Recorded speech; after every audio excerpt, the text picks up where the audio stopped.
you? What is it that brings you here? Have you come to see firsthand the misery you have wrought? Perhaps in death I still hold some shred of use for you, my love. At this point in the story, we can simply get out of the mortuary by finding and killing a fellow named Swego, stealing his key, and exiting the building. But the mortuary is a big optional puzzle with little puzzles inside it. There are about 3 dozen other things we can interact with which do provide some small exposition on our background. This isn't exactly a vertical slice of the game, but more an extended optional tutorial, along with plenty of opportunity to land some experience points and exposition on the setting and a bit about our character. Notably is the character Aven, where she can disguise you by making you look like a limbering zombie, the conversation with Dahl, who literally has the giant dead book which he pens names into all of those who encounter the true death. Dahl also talks about us being here before, and Vaxis, a man posing as a zombie. You can put some Dustman robes on to help with a disguise, figure out how to take apart a zombie and various skeletal guards so long as you have a pry bar, which nets you some experience, and that way you can deal with it instead of fighting them. And you learn some puzzles and riddles from things like magical earrings, which state the significance of the pattern of the number 3 in the game world. And remember, all of this is optional. What's neat is Mort doesn't want you talking to Dahl, even though he provides some okay information, like on where to find Ferret. Dahl reveals that we have been to this mortuary many times before. This sort of reveals some mystery about our plot, but barely who and what we are. There are 2 important things we learn about in this game through this level. The first is the importance of vows, and that vows alter your alignment. So you can make a vow to Vaxis that you will not expose his secret to the Dustman. And if you do reveal it to Dahl, your alignment will be adjusted as evil. This is a distinctive dialogue option that comes up various times later throughout the story. Right now it's how you talk to Mort, and how you attempt to deal with situations with straight conversation, when encountering a Dustman or a failing, then solving it with violence. There's also a minor lie you can perform, which is to start using the name Adon, either as your own name or as a made-up person that you're simply here to visit. This can optionally come back later in the story. This is what the writer or editor of the PDF version of the Planescape Torment novel has the Nameless One start doing. The second and most important part, which is again totally optional, is when we talk to Dayanara. An entire shrine has been built to her, and she is the dead ghostly oracle of one of our previous lives. She has been literally haunting us for an extremely long time. Having a ghost haunting the protagonist as a previous traumatic memory is a classical storytelling technique. So it's nothing really original, but its execution works in this setting, and as such is totally believable, even if it is a literal ghost. But it's only a literal ghost in this place and one other place in the story. With Dayanara, there are 3 notable things to keep in mind. 1, she can teach you how to escape this place, which is through a portal. This is the same information that Vaxis can give you if you decide to talk to him and help him properly. This neatly fits into the setting of Sigil, which is called the City of Doors. Sigil is filled with magical portals, all that have special keys. The second point is that you can begin to feel the stirrings of a memory when talking to her. This has a gameplay aspect, that is, your wisdom and intelligence stat allows you to tap into certain memories as you slowly progress through the story. The third one is a prophecy she gives you on what will happen to you later on in the story. Prophecies are essentially a form of foreshadowing and are very prevalent throughout the fantasy genre. Usually, prophecies are the definitive reason for a hero character to be, the definition of their quests, or to explain part of their motivation or intrinsic value to the overarching plot. Other times they explain their entire existence. Look at Legend of Zelda, or almost any early Japanese RPG.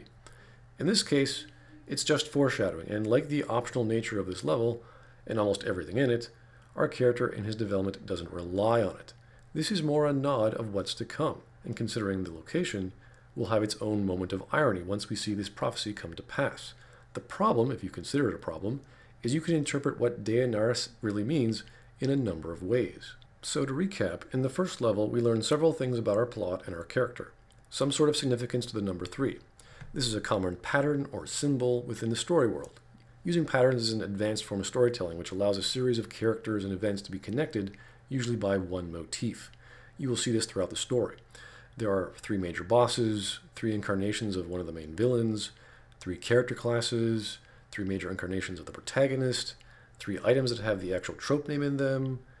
You even have a conversation with Mort about this rule of 3, and in typical Planescape fashion, he tries to subvert it. There is the general location of Farid, which is half of our plot.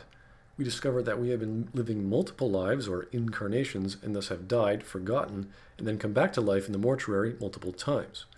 That a ghost who loves us is haunting us, and that from this ghost there is a prophecy that essentially describes the setting and climax of the story, and or the three major bosses we're going to encounter throughout, depending on how we interpret it. Whereas foreshadowing is very specific, a prophecy can be interpreted. This is a technique where the meaning of something can be reasoned out to point to multiple conclusions. Luckily, as such, if prophecies are done right, which I believe in this case they are, and after analyzing them, they become a form of layering. So, if you talk to Dayanara or got along with Vaxis, you can use a portal and escape the mortuary. If you don't, you can talk your way out of the front door by engaging with Suego.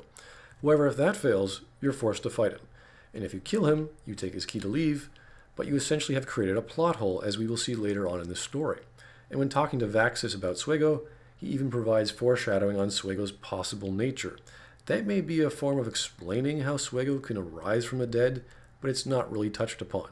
You could argue that he was a dustman, and being in the mortuary, the dustmen have some magical power or skill of reanimation, but the dustmen also love having dead bodies around to turn to zombies, so that doesn't seem too likely. We exit the mortuary, and this is where our adventure begins. This is also a very nebulous part of the game, as the main plot is hidden amongst a series of environments. Adventure is the main theme here, and you're thrust into a giant city for you to explore, to find your journal, and someone named Farid. And you don't know what to do or where to go. It's totally up in the air. If we talk to Dahl about Farid, all we know is that he's somewhere in the hive. Well, this is the hive. It's up to us to ask questions and figure out the general location of this guy through adventuring. And boy, can you get caught up in the multitude of side quests and characters which flesh out the setting even more. You can in fact go literally straight to Farid if you already know the way, without needing any special plot points or unique keys or plot tickets or anything of that sort. The game is giving you that freedom to explore, and the freedom to go to where you exactly want to. So, what this causes is a sense of mystery. This mystery works because it's about two things. One, most importantly, a protagonist, which all good stories should focus on, but the story can't just be about a hero character. There has to be something interesting about them that motivates one to discover more about them, and having an incarnation from past lives is, well, pretty cool. And two, the player's desire to explore a fantastical, gritty, strange world. This isn't exactly part of the plot, but it is about the protagonist, or at least the protagonist's past lives. In potentially learning about those, we discover more information on the environment and its lore. It's a formula that works. It's not perfect, as it's breaking the rules of exposition by mostly providing fluff or world-building information, because there's the potential to discover the history of our character, or rather, our character's past life. It's not exactly character development on how you choose to solve the conflicts you learn about, but it gives you a taste of what you may have done in your previous incarnations, while giving the player a sense of responsibility versus their desire for expediency. Do I care about my past? Do I try to right their wrongs? Or do I just soldier on to my goal regardless of what's in my way? I feel stronger.